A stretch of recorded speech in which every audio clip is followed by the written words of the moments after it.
త్వరలో తెలంగాణలో ఉప ఎన్నికలు రాబోతున్నాయా? వస్తే ఏ పార్టీ అధికారంలోకి రాబోతుంది?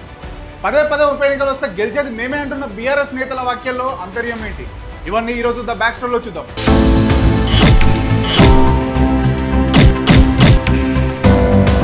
హాయ్ హలో నమస్తే, వెల్కమ్ టు వార్తావాణి. నేను మీ విజయ్ రెడ్డి. తెలంగాణలో కాంగ్రెస్ పార్టీ అధికారంలో వచ్చినప్పటి నుంచి ప్రతిపక్షాల నుంచి ఒకే ఒక మాట తరచూ వినిపిస్తూ ఉంటుంది, అదే ఉప ఎన్నికలు. త్వరలో తెలంగాణలో ఉప ఎన్నికలు వస్తాయని ఖచ్చితంగా చెబుతున్నారు మాజీ సీఎం కేసీఆర్.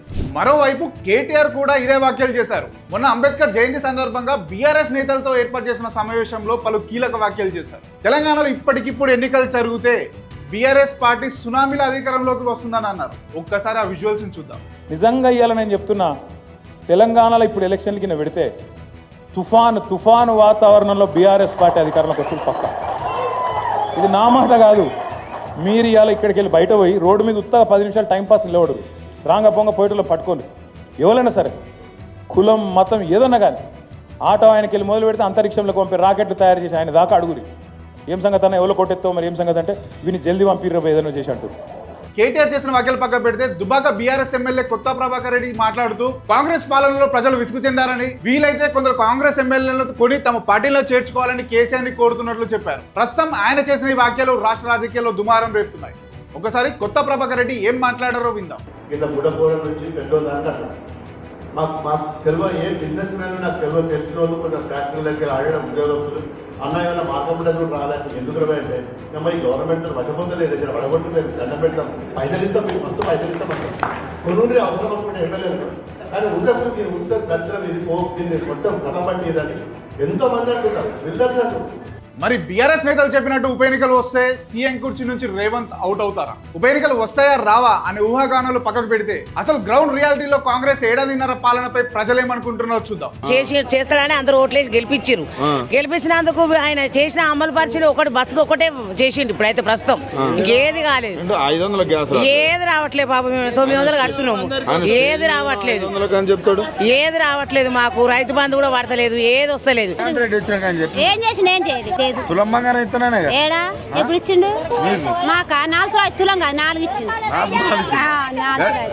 6 గ్యారెంటీలతో అధికారంలో వచ్చిన కాంగ్రెస్ పార్టీ అధికారంలోకి వచ్చినాక ఆ 6 గ్యారెంటీల గురించి మర్చిపోయింది. ఇచ్చిన హామీలను అమలు చేయడంలో పూర్తిగా విఫలమైపోయింది. చెప్పింది కొండంత, చేసింది గోరంత అన్నట్టుంది కాంగ్రెస్ పాలన. మార్పు కావాలి, కాంగ్రెస్ రావాలనే నినాదంతో అధికారంలోకి వచ్చిన కాంగ్రెస్ పార్టీ ప్రజలను నిండుగా ముంచిందని బీఆర్ఎస్ బీజేపీ నేతలు విమర్శలు చేస్తున్నారు. కాంగ్రెస్ పార్టీ అధికారంలోకి వచ్చిన 100 రోజుల్లోపే ఇచ్చిన 6 గ్యారెంటీలు అమలు చేసి తీరుతామని సీఎం రేవంత్ రెడ్డి హామీ ఇచ్చారు. ఇప్పుడు ఆ హామీల గురించి ప్రతిపక్షాలు అడుగుతుంటే గత పాలకుడు చేసిన అప్పులకు మిత్తులు కట్టేందుకే సరిపోతుందని అసెంబ్లీ సాక్షిగా రేవంత్ రెడ్డి వ్యాఖ్యలు చేశారు. ఒకసారి కాంగ్రెస్ పార్టీ ప్రవేశపెట్టిన 6 గ్యారెంటీలు చూద్దాం. మహాలక్ష్మి పథకం కింద మహిళలకు ప్రతి నెల 2500 ఆర్థిక సాయం చేస్తామని అన్నారు. 500కే గ్యాస్ సిలిండర్ అన్నారు. రాష్ట్ర వ్యాప్తంగా మహిళలకు ఆర్టీసీ బస్సులో ఉచిత ప్రయాణ సదుపాయం కల్పిస్తానన్నారు. రైతు భరోసా కింద ఏటా రైతులకు, కౌలు రైతులకు ఎకరానికి 15,000 పెట్టుబడి సాయం అందిస్తామన్నారు. రైతు కూలీలకు కూడా 12,000 ఆర్థిక సాయం అందిస్తామన్నారు. వరి పంటకు అదనంగా 500 బోనస్ ప్రకటించారు. గృహజ్యోతి పథకం కింద ప్రతి ఇంటికి 200 యూనిట్ల ఉచిత కరెంట్ అందిస్తామన్నారు. ఇల్లు లేని వారికి ఇందిరమ్మ ఇల్లు అందిస్తామన్నారు. విద్యా భరోసా కార్డు కింద విద్యార్థులకు 5 లక్షల పరిమితితో విద్యా భరోసా కార్డు ఇస్తామన్నారు. ప్రతి మండలంలో తెలంగాణ ఇంటర్నేషనల్ స్కూల్ ఏర్పాటు చేస్తామన్నారు. పింఛన్దారులకు నెలకు 4,000 పెన్షన్ అందిస్తామన్నారు. ఆరోగ్యశ్రీ కింద 10 లక్షల ఇన్సూరెన్స్ సదుపాయం కల్పిస్తామన్నారు. 6 గ్యారెంటీల్లో కొన్ని గ్యారెంటీలను అమలు చేసిన కాంగ్రెస్ సర్కార్ ఇబ్బందుల్లో పడింది. ప్రజల నుంచి ఘోరమైన వ్యతిరేకతను పొందింది. ప్రతిపక్షాల ఒత్తిడి నడుమ కొన్ని హామీలను కాంగ్రెస్ పార్టీ అమలు చేసింది. ఆ పథకాలు కూడా కాంగ్రెస్ ప్రభుత్వాన్ని ఇరుకాటంలోకి నెట్టాయి. అందులో ముఖ్యమైనవి మహిళలకు ఉచిత బస్సు ప్రయాణం. మహిళలకు ఉచిత బస్సు ప్రయాణం మంచి పథకం అయినా మహిళలు బస్సుల్లో కొట్టుకోవడం మొదలైంది. మహిళలకు మంచి చేద్దామని రేవంత్ రెడ్డి ఉచిత బస్సు ప్రయాణం పథకాన్ని ప్రవేశపెడితే ఆ పథకం ద్వారా రేవంత్ రెడ్డికి మహిళల చేతిలో చివాట్లు ఎదురయ్యాయి. ఆ బస్సు ఎక్కితే ఒకసారి బస్సు ఎక్కితే ఇంకోటి వస్తుంది, ఇంకోటి వస్తుంది అంటాడు. ఆ దాంట్లో ఎక్కితేనేమో ఆమె ఓ కండక్టర్ అమ్మంటది, ఏమమ్మా ఇదే ఉన్నాయి ఆ బస్సులు, మీకు ఇంకో లేవా, మీ ఊరు బస్సులు లేవా అంటారు. బస్సులో సీట్ ఉంటేనేమో సీట్లో లేడీస్ సీట్లో కూడా బాయ్స్ కూర్చుంటారు. వాళ్ళు ఏం మేము డబ్బులు ఇచ్చి ఎక్కుతున్నాం, మీరు ఫ్రీగా వస్తారు.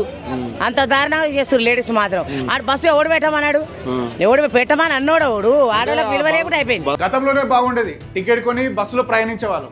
కానీ సీఎం రేవంత్ రెడ్డి ప్రవేశపెట్టిన ఉచిత బస్సు ప్రయాణం వల్ల తాము ఇబ్బందులు పడుతున్నామని, జుట్టు పట్టుకొని కొట్టుకుంటున్నామని కొందరు మహిళలు ఆవేదన వ్యక్తం చేస్తున్నారు. ఇక రెండోది రుణమాఫీ. ఈ రుణమాఫీ అమలు చేయడంలో కాంగ్రెస్ పార్టీ తన ఇంటెలిజెన్స్ ని మరోసారి నిరూపించుకుంది. అధికారంలోకి రాకముందు 2 లక్షల వరకు రుణమాఫీ చేస్తామని చెప్పిన సీఎం రేవంత్ రెడ్డి అధికారంలోకి వచ్చిన తర్వాత 2 లక్షల లోపు ఉన్న వారికే రుణమాఫీ చేస్తామని చెప్పారు. ఓటేసిన ప్రతి ఓటరు తమకు ఎంత అప్పున్నా సరే 2 లక్షల వరకు రుణమాఫీ అవుతుందని దర్జాగా కూర్చున్నారు. కానీ ఇక్కడ రేవంత్ రెడ్డి చేసిన పనికి తాము అధికారంలోకి రాగానే రైతు బంధును రైతు భరోసాగా మార్చి రైతులకు భరోసాగా ఉండేందుకు ఎకరాకు రూపాయలు 15,000 ఆర్థిక సాయాన్ని అందిస్తామని చెప్పిన రేవంత్ రెడ్డి సర్కార్ అధికారంలోకి వచ్చిన తర్వాత ఎకరాకు రైతు భరోసా కింద 12,000కు మార్చింది. అలాగే వడ్లకు తాము అధికారంలోకి రాగానే వడ్లకు అదనంగా 500 బోనస్ ప్రకటిస్తామని చెప్పిన రేవంత్ రెడ్డి సర్కార్ అధికారంలోకి రాగానే కేవలం సన్న వడ్లకు 500 రూపాయలు బోనస్ ఇస్తామని ప్రకటించింది. ప్రతి పథకం అమలులో మీరు మీ ఇంటెలిజెన్స్ చూపించుకుంటున్నారు సార్. ఇక మిగతా హామీల విషయానికి వస్తాయి. మహాలక్ష్మి పథకం కింద మహిళలను మహాలక్ష్మిగా తీర్చిదిద్దేందుకు వారికి నెలకు 2,500 ఆర్థిక సాయాన్ని ఇస్తా అన్నారు. మరి ఇప్పుడు విద్యార్థినులకు స్కూటీ అందిస్తా అన్నారు. మరి ఇప్పుడు పెళ్లి చేసుకునే వారికి 1,00,000 ఆర్థిక సాయంతో పాటు తులం బంగారం అన్నారు. మరి ఇప్పుడు విద్యార్థులకు విద్యా భరోసా కార్డు కింద 5 లక్షల ఆర్థిక సాయాన్ని అందిస్తా అన్నారు. మరి ఇప్పుడు నిరుద్యోగులకు నిరుద్యోగ భృతి కింద నెలకు 3,000 అందిస్తా అన్నారు. మరి ఇప్పుడు 500కే గ్యాస్ సిలిండర్ ఇస్తా అన్నారు. ఆ గ్యాస్ సిలిండర్ ఎంతమందికి వస్తుందో తెలియదు. ఇప్పుడు గత ప్రభుత్వం 2,000 పెన్షన్ ఇచ్చింది.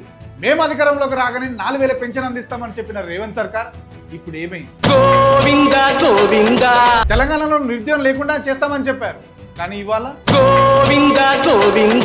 ఇలా ఇచ్చిన హామీలను పక్కకు పెట్టిన రేవంత్ సర్కార్ పై ప్రజల్లో వ్యతిరేకత మొదలైంది.